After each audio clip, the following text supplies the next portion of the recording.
Okay. Now, how many of you saw the counterpart sign when you went down for a break? Did you look up to the sky? Did you not see the moon? So counterpart sign is like that moon.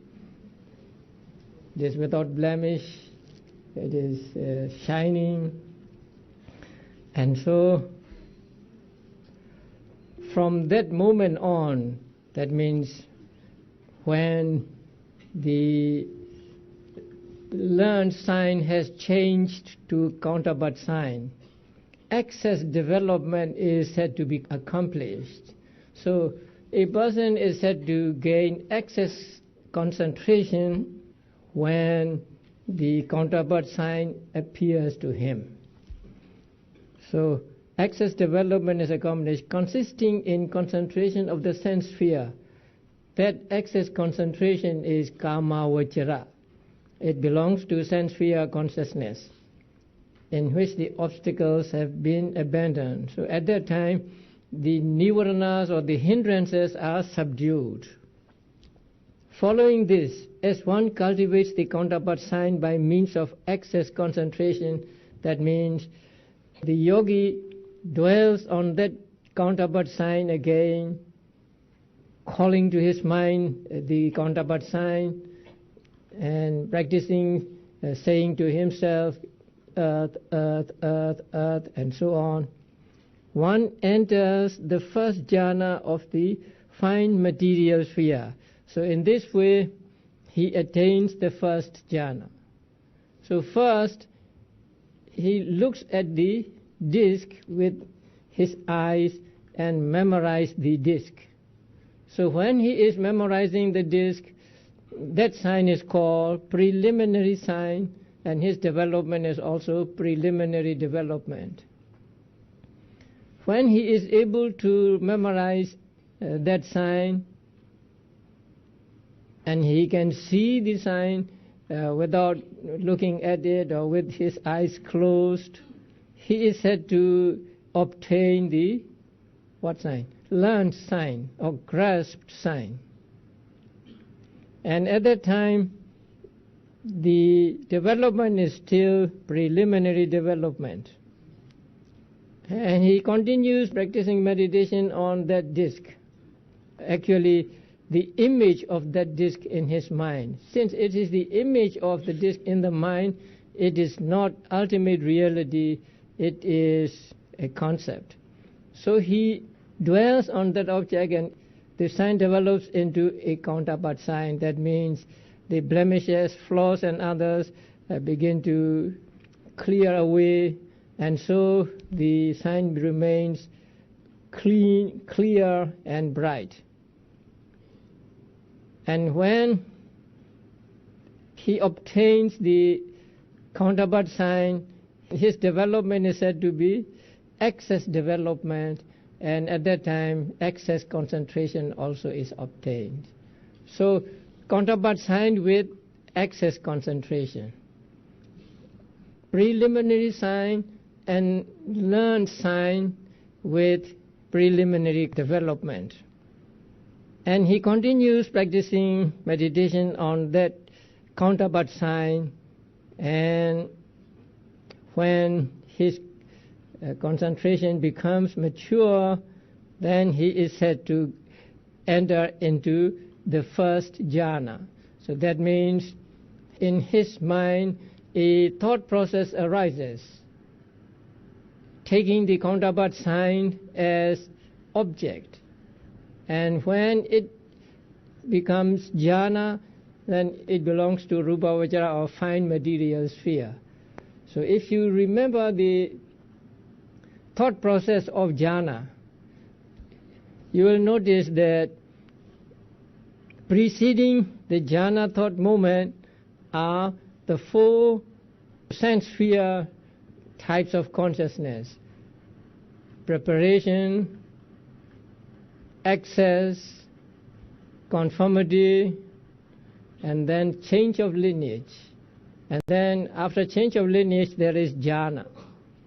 So at that moment, he said to enter into jhana, or actually gets the jhana. Since it is the first one he gets, it is called first jhana. After getting the first jhana, following this, one masters the first jhana by means of the 5 kinds of mastery. So after getting the first jhana, you cannot get to second jhana yet. You have to be very familiar with the first jhana. The first attainment of jhana is just one moment. This jhana, consciousness arises just one moment, and then bhavanga follows. So just one moment, it is very brief. So it is not enough for you to get higher jhanas. So you have to make yourself very familiar with the first jhana.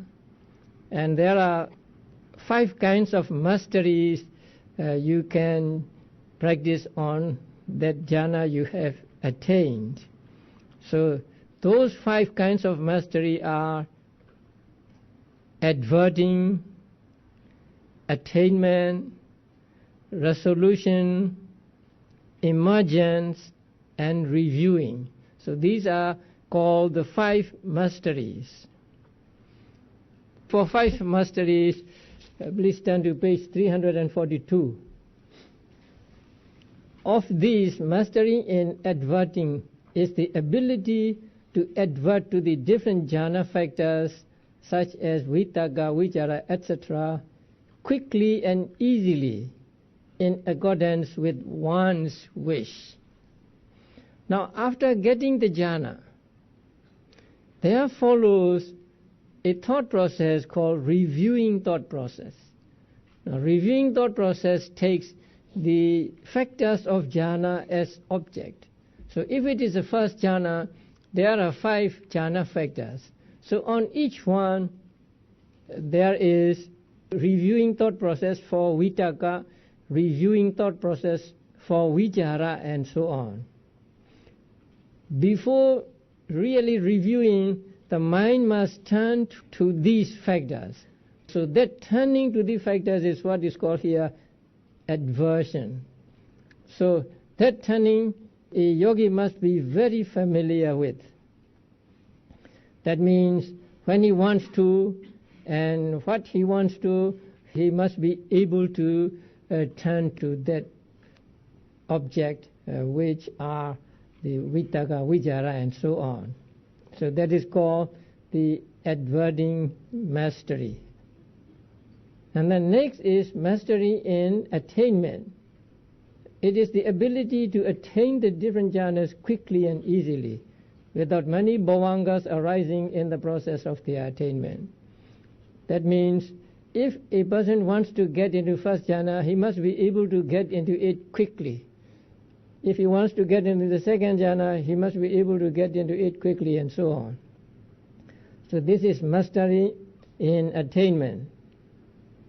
The third one is mastery in resolution. Now, resolution is the ability to remain in the jhana for a length of time determined by one's prior resolution. So although it is resolution, actually it is the ability to stay in the jhana as long as one wishes. So before getting into the jhana, a person may wish or make a resolution. May I be in this jhana for 1 hour, or may this jhana last for 1 hour or 2 hours, and so on. And at the exact time, he gets out of jhana. So the ability to stay in the jhana or to remain in the jhana for as long as one wishes is called mastery in resolution. And then mastery in emergence is the ability to emerge, to get out from the jhanas quickly and easily.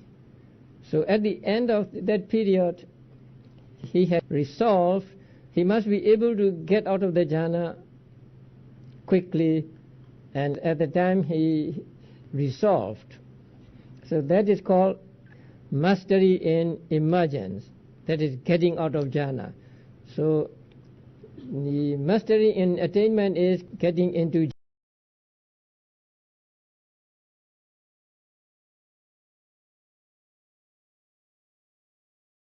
ability to stay in the jhana for as long as one wishes.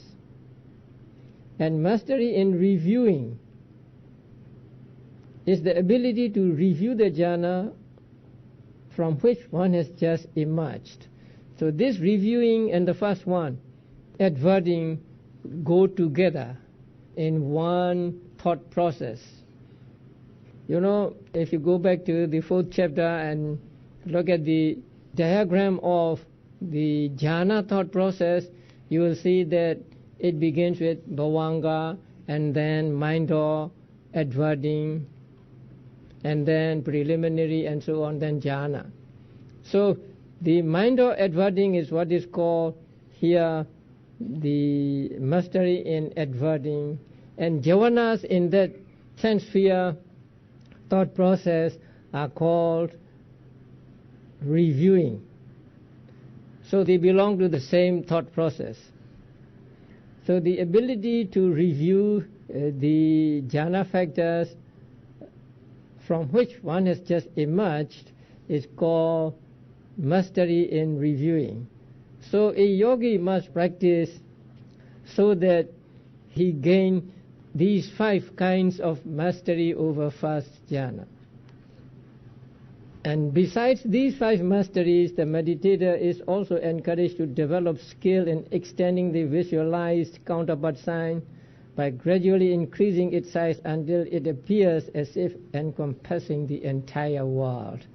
So the counterpart sign, even the learned sign, can be extended in one's mind. First, it may be just the same as the Kasina disc, about 10 inches in diameter, and then he can extend it little by little until it encompasses the whole world. So these also he has to practice. So after he has gained the 5 kinds of mastery over first jhana, then by striving to abandon the successive gross factors such as initial application, etc., and to arouse the successive subtle factors such as sustained application, etc., one enters the second jhana, etc. So that means there are 5 jhana factors, and the preceding factors are in comparison with the succeeding factors called gross, and the succeeding factors are called subtle. So in comparison with vichara, vitaka is gross and vichara is subtle. But vichara is again gross, piti is subtle. Piti is again gross, sukha or happiness is subtle. And sukha is again gross, upekkha is subtle. Now, a person who wants to get higher jhanas must eliminate these factors. First, he must find fault with these factors. It is like a person who has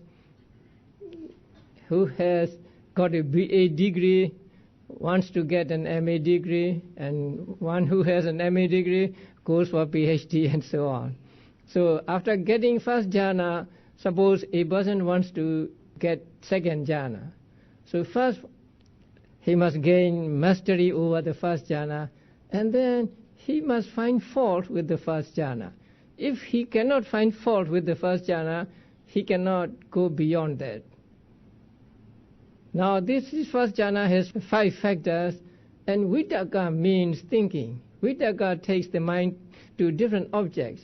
So vitaka is a little distracting. And it is close to mental hindrances. So what if I can eliminate the vitaka? So if there is no vitaka, there is less chance for mind to be distracted. So he finds fault with the factor vitaka, and he sees vichara as subtle. he sees vichara as peaceful. Vichara is better than vitakka, something like that. So with that desire in mind, he practices meditation, and when the jhana arises, according to his wish, that jhana is without the first factor, vitakka. So his jhana has only 4 factors without vitakka. So vichara, piti, sukha, and ekaggata. Again, he must practice to gain mastery over the second jhana, and then when he wants to get third jhana, now he must find fault with the second jhana. Second jhana is vitakka. Vitakka and vichara are friends. So when you accept vichara, vitakka may come. So it is good that vichara is also eliminated, and piti is much better, much more subtle and much more peaceful. So he practiced meditation with that wish, and when the next jhana arises in him, according to his wish, that jhana is without vichara. Again, after getting the second jhana, he wants to gain third jhana, and after getting the third jhana, he wants to gain fourth, fifth, and so on. So, in order to gain the higher jhanas, he must first find fault with the lower jhanas, and he must eliminate the factors one by one. So by striving to abandon the successive gross factors such as initial application, etc., and to arouse the successive subtle factors such as sustained application, etc., one enters the second jhana, etc., in due sequence according to one's ability. So in this way, a yogi gets first jhana, second jhana, third jhana, fourth jhana, and fifth jhana. If a yogi is an intelligent person and he can eliminate vitakka and vichara at one stroke, then for him there are only 4 jhanas, not 5. As I said before, in the discourses, almost always 4 jhanas are mentioned, not 5. And there is one place in this discourses that indicates that there are 5 jhanas, but not expressly mentioned. But in Abhidhamma, both methods are mentioned, 4 jhana method and 5 jhana method. So what is the difference between 4 jhana method and 5 jhana method? That is the ability of a yogi to eliminate 2 factors at once and only 1 factor at a time. So if a yogi can eliminate only 1 factor at a time, for him there are 5 jhanas. If he can eliminate vitakka and vichara at once, then there are only 4 jhanas for him. So this is how a person gets jhana practicing kasina meditation.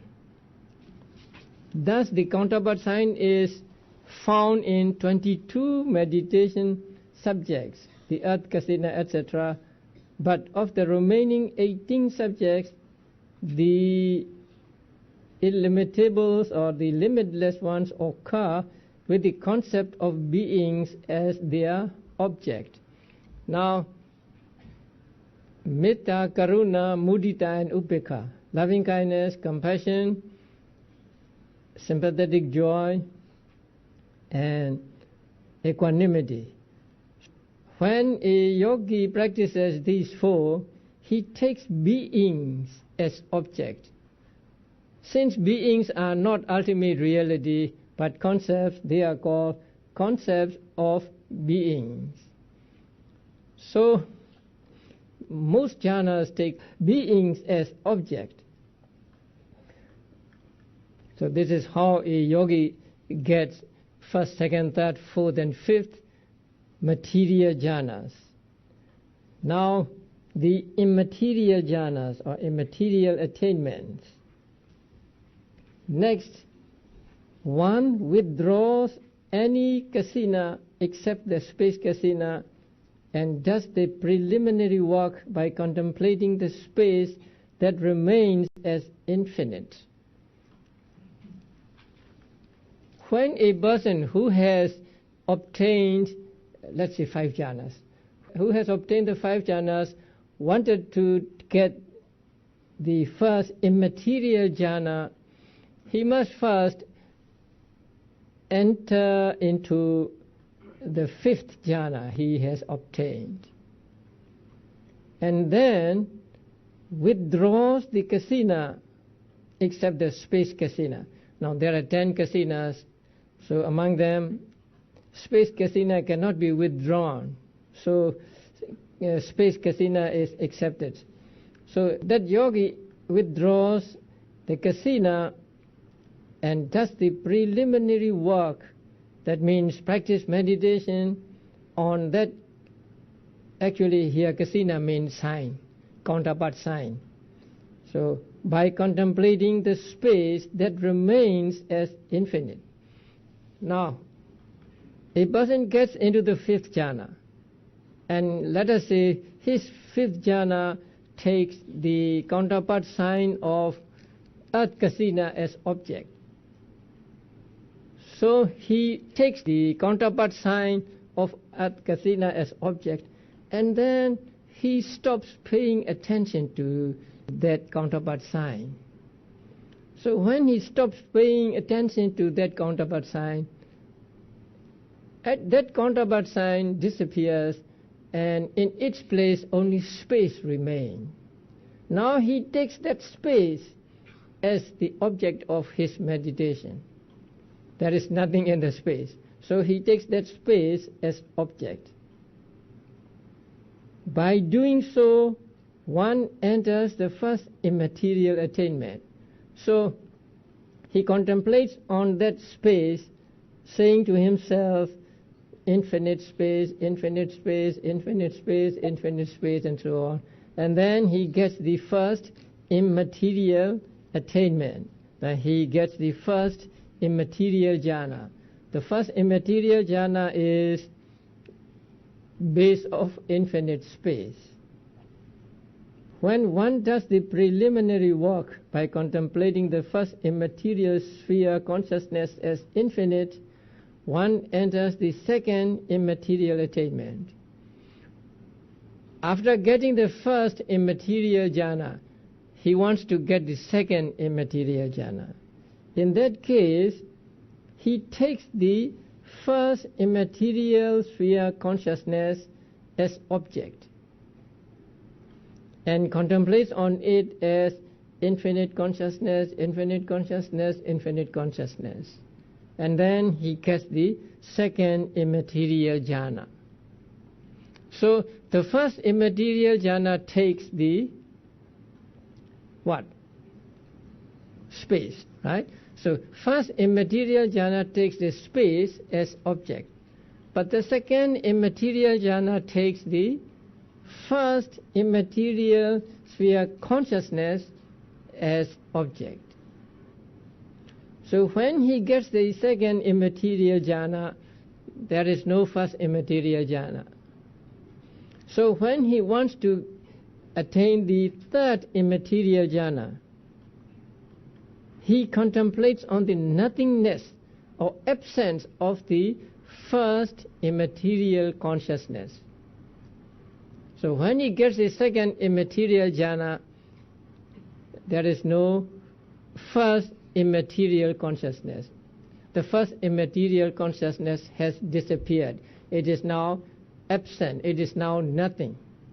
So now the yogi takes that nothingness of first immaterial sphere consciousness as object and concentrate on it, or practices meditation on it, saying there is nothing, there is nothing, there is nothing. And then he gets the third immaterial jhana. So the third immaterial jhana takes that nothingness as object, not ordinary nothingness, but nothingness of the first immaterial sphere consciousness.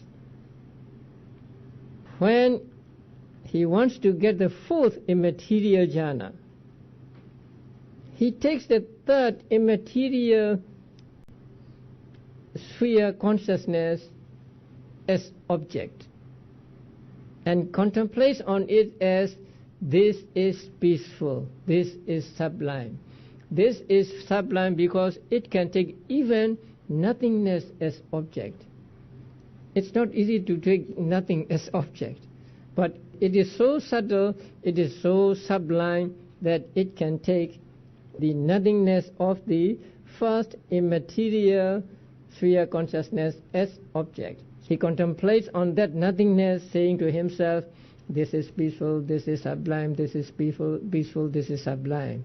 And then he gets the fourth immaterial jhana. So this is how a yogi gets the four immaterial jhanas one after another. The explanation for attainment of jhanas is not explained here, probably because it has been explained in the first chapter. So you go back to the first chapter, pages 62 and 63, and you will find how a yogi attains the immaterial jhanas. Yes, the base of infinite space, the base of infinite consciousness, the base of nothingness, and the base of neither perception nor non-perception. So the fourth immaterial jhana and also the fourth immaterial sphere consciousness is called neither perception nor non-perception. That means the mind has become so subtle that it is almost not there. Very, very subtle mental activity remains. So it cannot be said that it is there, and it cannot be said that it is not there. So it is called neither perception nor non-perception. Perception here means not sanya only. Perception here means just mind. It is so subtle that it is almost non-existent, but still it is there, and so we cannot say it is or it is not. It is explained in Visuddhimagga by a simile. A monk and his pupil, a samanera, a novice, went on a journey. So the novice went ahead, and novice saw some water on the road. So when he saw some water on the road, he said, "Bhante, there is water." Then his teacher, the monk, said, "Bring me the bathing robe, I want to take a bath." Then he said, "Bhante, there is no water." First he said there is water, but next he said there is no water.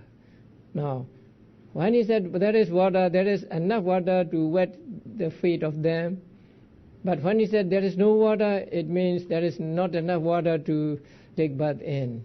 So, in the same way, the mind has become so subtle when it reaches this fourth arubhavachara consciousness that it is almost non-existent.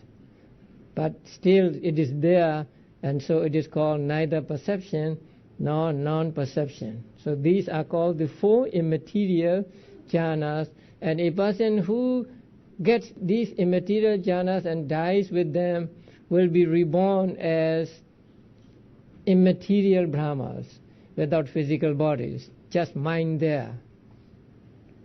And we might think that it would be good to be reborn as the arubhavachara Brahmas. No physical body, and so you do not have pain, you do not have diseases and so on. It would be very good. But it is called one unsuitable place, because there is only mind, there is only citta and cettasika, and no physical body.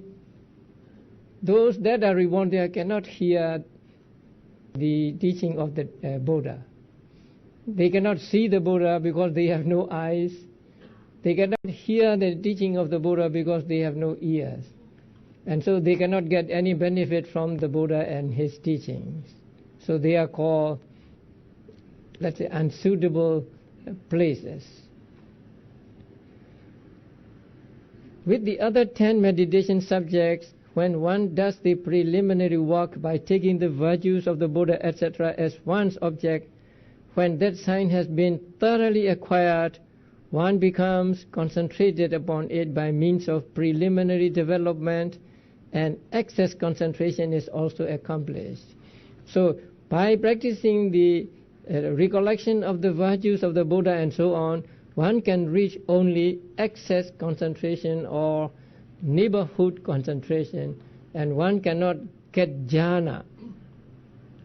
I've explained this before, because they are profound things, and also one has to take many things as objects, and so the concentration cannot reach the level of absorption or jhana concentration. So only excess concentration or neighborhood concentration can be obtained through the practice of recollection of virtues of Buddha and so on. Okay, now please go to the 40 Kamathanas at a glance. It is in the book and also in the handout. In the book, it is on page 334 and 335. So on the first column are the 40 subjects of meditation, and then the other columns are temperament, development, sign, and jhanas. Adhikasina is suitable for people of all temperament. And by practicing Adhikasina, there is preliminary development, excess development, and absorption development. And there is preliminary sign, learned sign, and counterpart sign. And one can reach first to fifth jhana by the practice of earth kasina.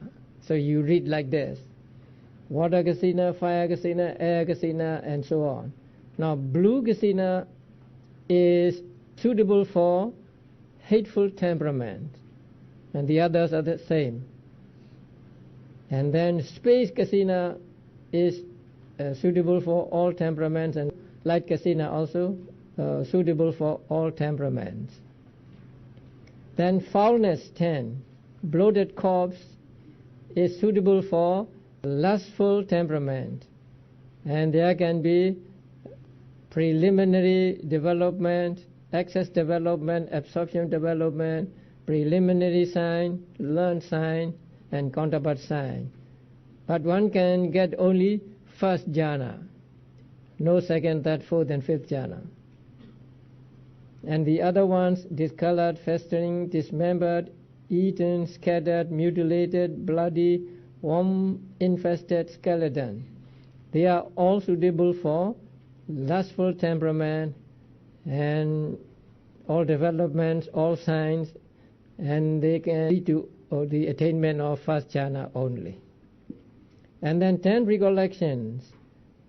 Recollection of the Buddha is suitable for faithful temperament, and there is preliminary development, excess development, but no absorption development, and preliminary sign, learned sign, but no counterpart sign, and no jhana can be obtained through the practice of recollection of the virtues of the Buddha. The same with Dhamma, Sangha, and there one is missing. So please write down after Sangha, morality, and faithful, yes, and development, the same as above, preliminary and excess, no absorption, and sign also, preliminary, learned, no counterpart sign, and no jhana. And recollection of generosity, recollection of devas are suitable for faithful temperament and so on.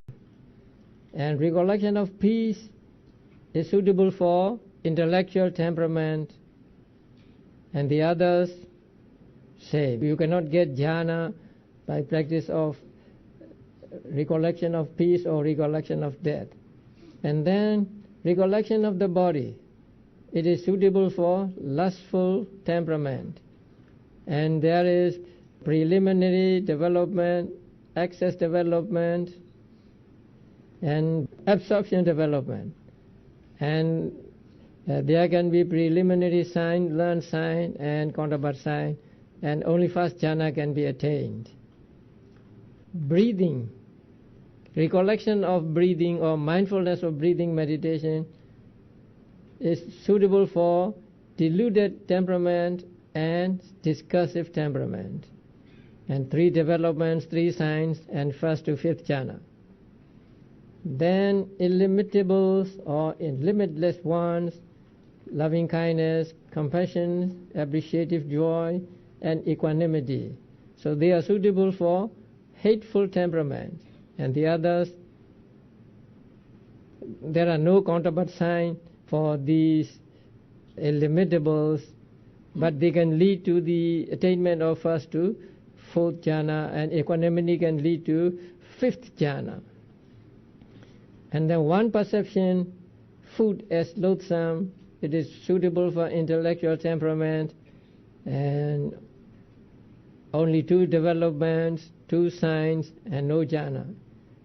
And analysis into 4 elements, again intellectual temperament, and 2 developments, 2 signs, and no jhanas.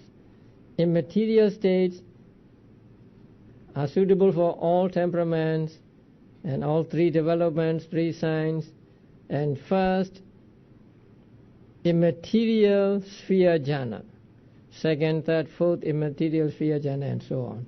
So this is a chart to understand the 40 meditation subjects by temperament, development, sign, and jhana. Now we come to the last section in samatha meditation, and that is direct knowledge, or in Pali, abhinya. Having emerged from the 5th jhana, taken as a basis for direct knowledge, having averted to the resolution, etc., when one does the preliminary work, one enters into the 5th fine material sphere jhana, occurring by way of direct knowledge with respect to such objects as visible forms, etc. So this is a description of how direct knowledge arises, how abhinya is attained. So in order to attain abhinya, one has to have attained the 5 jhanas. Actually, not only 5 jhanas, one has to have attained all jhanas, both material and immaterial. But he must make the 5th material jhana as a basis for his direct knowledge.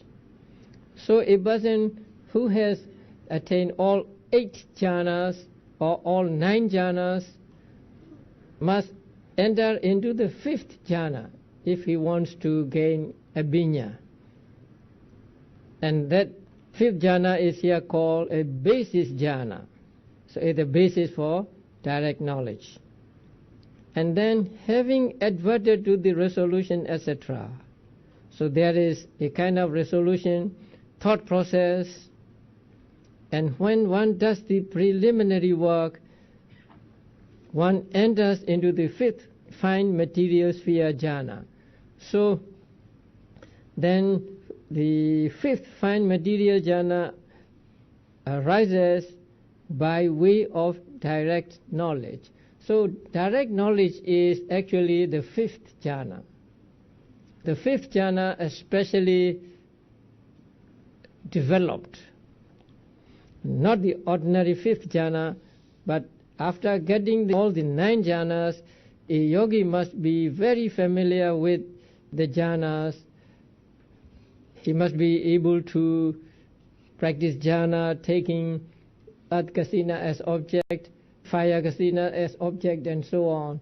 And so there are 14 ways of making himself very familiar with the jhanas. So they are mentioned in Visuddhimagga. And then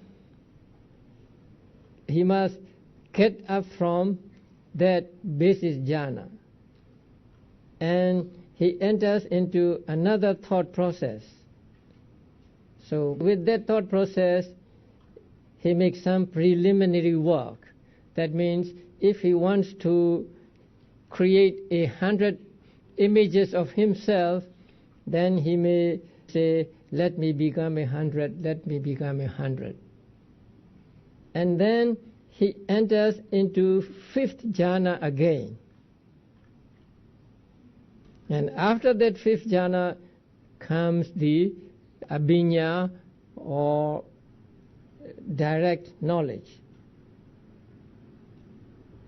With the arising of that direct knowledge, now he becomes 100 persons. You have heard the story of Chula Pantaka. Now he was very dull, and he could not even memorize a 4-line stanza in 3 months. So his elder brother was disappointed with him.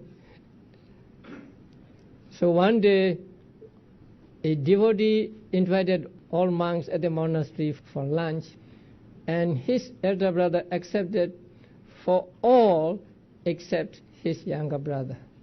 So he was left out. So he was sorry and he was crying. So on that day, his brother and other monks went out, and he was crying.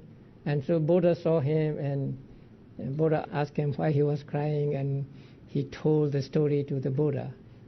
So the Buddha gave him a piece of cloth, a handkerchief or something like that, and to look at that cloth. So he took the cloth into his hands, and he looked at the cloth, and maybe he is massaging the cloth or something. So the cloth became soiled because of his hand, his sweat and others. And so he saw that the cloth which was clean has now become dirty when in contact with this physical body. And so he got the sense of foulness at that time. He practiced meditation, and he became an arahant. Now, a person who cannot memorize even a 4-line stanza in 3 months became an arahant just by looking at the cloth. So after he became an arahant, it was time for lunch for the Sangha, right? So the Buddha went to the house where the Sangha was invited, and then the person offered food, and he wanted to dedicate his dana, say pouring water, and then Buddha said, wait, there is one monk at the monastery, go and bring him. So the man went back to the monastery to bring the monk, and at that time the monk knew that some people are coming to take him to the monastery, and so he created 1,000 images of himself in the monastery. So when the man went to the monastery, they saw not one but 1,000 monks, some sitting, some walking, some reciting, and so on. And so they did not know what to do. So they went back to the Buddha and reported that one day we saw not one monk, but there are thousands of monks. So Buddha said, go back and then say, please, Chula Pandaka, come with us. So they went back and they talked to all the monks, please, Venerable Chula Pandaka, come with us. Then everybody said, I am Chula Pandaka, I am Chula Pandaka. So next time Buddha said, now, when this is Chula Pandaka, you just hold the hand of the one who says first. So they went back and again say, please Chula Pandaka, come with us, and say, one of them says, I am Chulapandaka, they hold the hand of the monk, and then all other images disappeared and only he remained. So he was taken to the house and he took food. And Buddha asked him to give a Dhamma talk. And it is said that he gave a very profound Dhamma talk. Now he had become an arahant, and so all the learning came to him. So he was familiar with all the teachings of the Buddha at that time, and so he gave a Dhamma talk, maybe quoting the teachings of the Buddha. So here, Chulapandaka transforms himself into 1,000 persons, 1,000 images by this direct knowledge. So when a person wants to get into direct knowledge, then first he must have 9 jhanas already, and then he must get into the 5th jhana as a basis for that direct knowledge, and then he must do a preliminary work saying, let me become 100, let me become 1,000, and so on. And then he enters into the 5th jhana again as the basis for his abhinya. And then that 5th jhana arises in the form of abhinya or direct knowledge. So when that abhinya arises, then what he wants to become just become. Now there are 5 of those direct knowledges mentioned here, and so the first is supernormal powers. Supernormal power, direct knowledge. They include the ability to display multiple forms of one's body, to appear and vanish at will, to pass through walls unhindered, to drive in and out of the earth, to walk on water, to travel through the air, to touch and stroke the sun and moon, and to exercise mastery over the body as far as the Brahma world. So this is called supernormal powers, direct knowledge. The second is divine ear. So divine ear means having the ear like the ear of devas. Now devas are said to be able to hear sounds that are too subtle for the ordinary ears, and they are able to hear sounds very far, far away. This yogi, when he has this direct knowledge, is like the devas. He can hear subtle sounds and also those that are far. And number 3 is the knowledge of others' minds. So it's the ability to read the thoughts of others and to know directly their states of mind. And number 4 is the recollection of past lives. It's the ability to know one's past births and to discover various details about these births. So what was his name, in what clan he was born, and so on. And then divine eye is a capacity for clairvoyance, which enables one to see heavenly or earthly events, both far and near, and also able to see things very, very subtle and things that are far away. Included in the divine eye is the knowledge of the passing away and rebirth of beings. I told you about a bodhisattva practicing meditation under the Bodhi tree, and during the middle part of the night he attained this direct knowledge, that is the knowledge of the passing away and rebirth of beings. This is not a separate direct knowledge because it is based on divine eye. So first, a yogi or a person who has attained this gets the divine eye, and then he inclines his mind towards seeing passing away and rebirth of beings. These kinds of direct knowledge are all mundane and are dependent on mastery over the 5th jhana. So actually not only the 5th jhana, mastery over all jhanas and able to get into the jhana, get out of jhana, and also able to take different kinds of objects of jhana and so on. The text also mentioned a 6th direct knowledge. This is the knowledge of the destruction of saints. which is supramundane and arises through insight. So this is also called a direct knowledge, but it is not supernormal power or divine ear and so on, but it is the knowledge that can destroy the taints or mental defilements. Since it destructs the mental defilements, it is supramundane and arises through insight. So you practice vipassana meditation and you can get this knowledge of destruction of taints. So there are 5 mundane abhinyas, and the 6th one is supramundane, which is called in Pali asavakkaya. So this is the highest stage one can reach through the practice of vipassana meditation. So you practice vipassana meditation and you can get the jhanas. And if you practice further, you can get these direct knowledges. So this is the highest stage one can reach through the practice of samatha meditation. And as you see here, samatha meditation does not lead to understanding the true nature of things.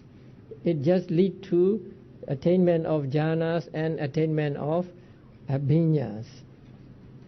So in order to understand the true nature of things, and also in order to eradicate mental defilements, one needs to practice vipassana meditation. So tomorrow we will study the vipassana meditation.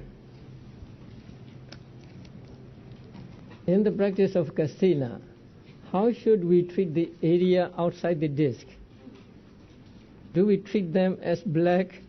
No, we do not take into account the area outside the disc. So we try to keep the mind only within the disc. For the counterpart sign, do we still see the edge of the sign? So you see the whole of the counterpart sign, both middle and edge. As equanimity as subject, can a meditator experience 5th jhana without 1st, 2nd, 3rd, 4th and 4th jhana? Now these jhanas, as you see, are attained by eliminating one jhana factor after another. But when you practice equanimity, it can only be the 5th jhana because it is without somanasa.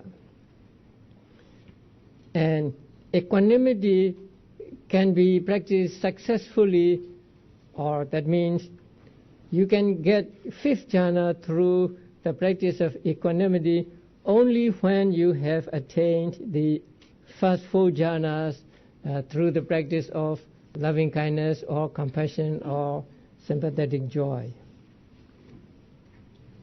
When a meditator practices on 5 subjects, loving kindness, foulness of body parts, etc., should the subjects be contemplated in one sitting, in succession, or separate sitting, such as separate time of the day?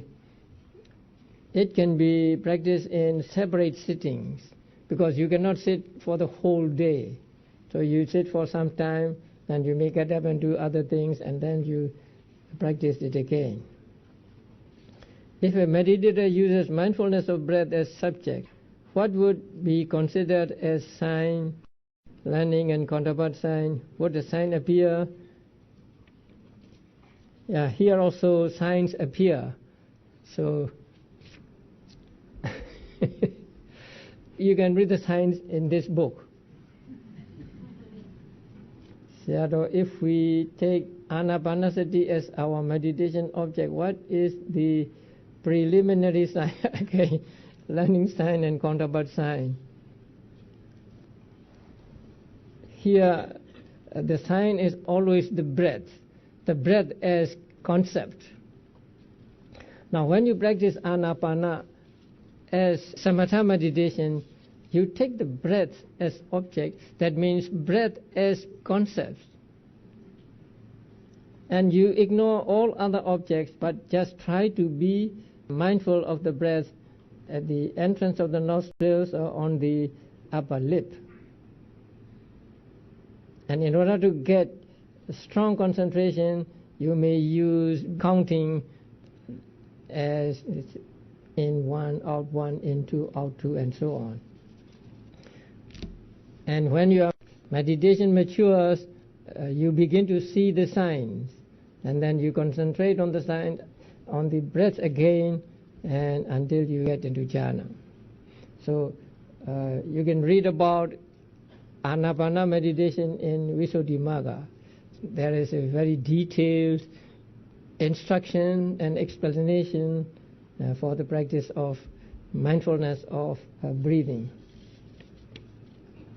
Thoughts that arise in our minds, are they resultant vipaka citta, results of our karma, neither one nor two, and B, what influence A, above? Now, thoughts that arise in our minds, thoughts mean, what do you mean by thoughts? If you mean consciousness, then all of these arise in our minds. Vipaka citta arises in our minds, and these vipaka cittas are result of our karma. But the wholesome cittas and unwholesome cittas are not the result of our karma. So we see something good or something bad, and that seeing is the result of past karma. So it is a resultant vipaka citta. But our reaction to this object, we like it or we don't like it, that is not vipaka, that is not predestined. That is our response to this object. So if we have what is called yoniso manasikara, wise attention, then we will not respond to it with attachment or with ill will. If we do not have the wise attention, then we may react to it with attachment or anger and so on. So kusala is influenced by wise attention, and akusala is influenced by unwise attention. And results are just results of the karma in the past. When the objective is in dana, sila, or bhavanga, can talking be motivated by kusala citta? You mean bhavana, right? Not bhavanga. When the objective is in dana, sila, or bhavana, can talking be motivated by kusala citta? No, talking itself, maybe it can be motivated by kusala or akusala. It depends on what you talk about and with what citta you talk. Does an anagami still have any loba mula citta? Yes, anagami has not eradicated loba altogether. So he still have loba for rupa vajra and arupa vajra realms. Are all kinds of deity akusala kamapatha? The deity that is akusala kamapatha is described as fixed view. It's a fixed view about karma, fixed view about the world and so on. You know, karma and kamapatha, there is a difference between karma and kamapatha. It may be karma, but it may not be kamapatha. Kamapatha means reaching the full course of an action, and that is this kamapatha that gives results. Sometimes it does not amount to kamapatha, but it is still a karma. All kinds of deity akusala kamapatha. There may be some weak deity that may not be akusala kamapatha, but it is akusala, because the major deity is always akusala. Is the beauty of the world meaningless? What is its purpose?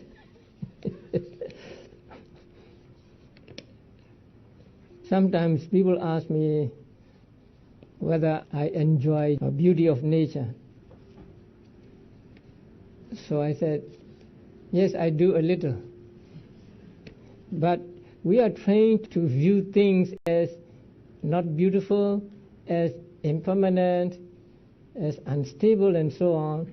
So immediately after being pleased with the object, this notion comes to my mind. Oh, it's going to go away in a few moments. Suppose a beautiful flower. So seeing a beautiful flower, I may enjoy the flower, but then I think of the flower as in a few hours it's going to fade away and then disappear like that. The beauty is just beauty, and now people think that it is for us to enjoy the beauty of nature. I don't know whether it is true or not. Say a flower is produced by a tree and so on, and they say it is meant to be enjoyed. I don't know whether it is true or not. But if we are attached to beauty, then that attachment is unwholesome. And this attachment to beauty may lead us to other unwholesome acts. We may steal, we may kill a person, or we may do any kind of thing. And so it is important for us, first, we are not attached to beauty. So even if we are attached to beauty, we must have control over it and not let it control us. Why is the color kasina restricted to blue, yellow, red, and white?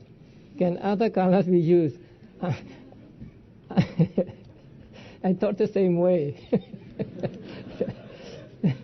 But I think these four colors are the usual colors used during the time of the Buddha. And so whenever colors are mentioned, these four colors are there. And also, I think these four colors are not difficult to get from nature.